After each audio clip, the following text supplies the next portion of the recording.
अमृतहस्ताय विद्महे महाशक्तिनेत्राय धीमहि तन्नो अप्पाजि प्रचोदयात्। ॐ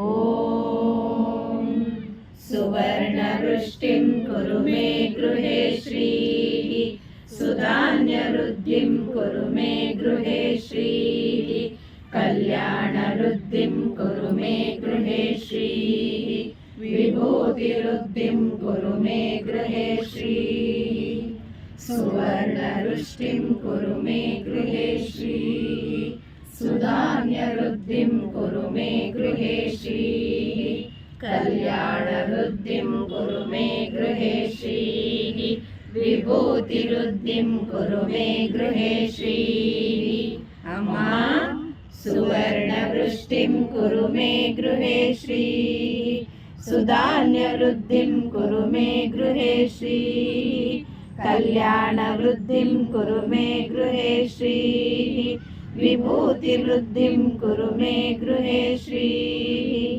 लोकाः समस्ताः सुखिनो भवन्तु लोकाः समस्ताः सुखिनो भवन्तु लोकाः समस्ताः सुखिनो भवन्तु समस्तसन्मङ्गलानि भवन्तु। ॐ शान्ति शान्ति शान्तिः।